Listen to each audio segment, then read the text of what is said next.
Hi guys, this is Dr. Ahmed Ergin. I am an endocrinologist and a diabetes specialist. I have a lot of passion to treat diabetes.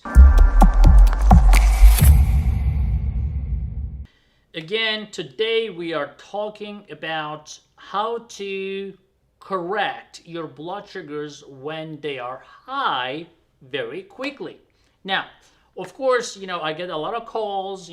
Sometimes they'll say, oh, my blood sugars were running normal, okay, whatever, and now suddenly I have a 300 blood sugar.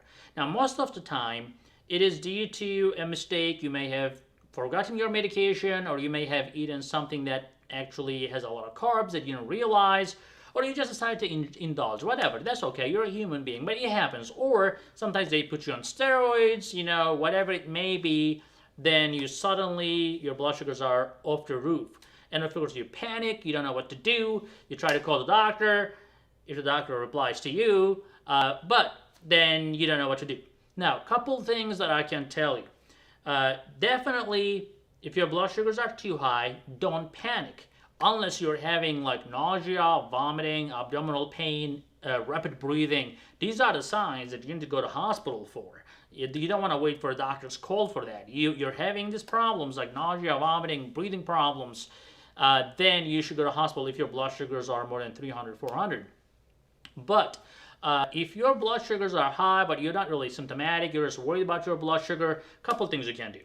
Now, number one, the easiest way is take a walk. Take a brisk walk that allow your muscles to absorb the sugars, and it's going to come down. If you go take a sprint, that can actually increase your blood sugars because of the adrenaline response. So you don't want to do an intense exercise. Like you don't want to go crazy and go on the treadmill and start running 10 miles an hour. You don't want to do that. You want to get on the treadmill and just go like maybe 4 or 5 miles an hour for like 30 minutes, and then you're going to realize that your blood sugars are coming down nicely. Now, if you cannot do that, or if you're not in a situation to do that, let's say you're in a friend's house or something that you don't want to leave just to take a walk or whatever, well, in that case, if you have a fast-acting insulin such as Novolog or Humalog or Apidra, and if you have a sliding scale, definitely go for it. If your doctor has given you a sliding scale that says if your blood sugar is that high, take that much insulin, then apply that. And of course, monitoring your blood sugar a little bit more often. Say you take an extra shot of insulin to bring the blood sugar down, then you should check it again in 2 to 3 hours to make sure it's coming down. If it keeps rising and you're giving insulin, that means that you have a problem and you really need to talk to your doctor at that point, or if you're getting symptoms.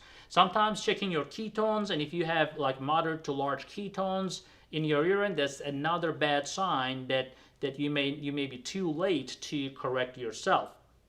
But otherwise, using sliding scale can bring your blood sugars down fairly quickly as long as you have that handy. Now, what you should not be doing is taking extra long-acting insulin such as Lantus, Levemir, Tresiba, Toujeo. These are long-acting insulins, or even Novolin N, Humulin N.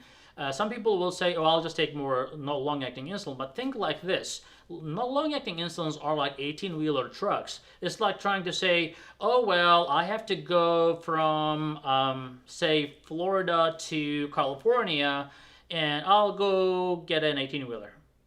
That's not a great idea, right? So you have a long way to go, and you don't want to go with a slow truck.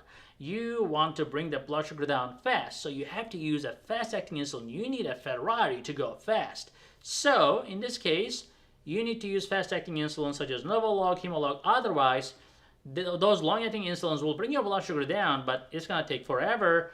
When I say forever, it's like it's going to take 8 to 10 hours. And then those long-acting insulins do not really stop working after 8 or 10 hours. They actually last 24 or more hours. Then you are actually risking yourself to go low later down the road. So do not do that. And also, if your blood sugars are high, sometimes people use glipizide, glyburide, glimepiride, gliclazide, whatever. Those drugs are not my favorite because when you take them, yeah, it boosts your insulin production, but you really don't know how much insulin you're getting from it. You can take an extra dose of that medication, but you have to carefully monitor your blood sugar a little bit more often, at least every 3 to 5 hours. And then if your blood sugars are going too low, then you need to do something about that, which we have a video about that as well, how to correct blood sugar when they're low correctly. So I hope that video was helpful. Please subscribe, please give a thumbs up, and we'll see you in the next video.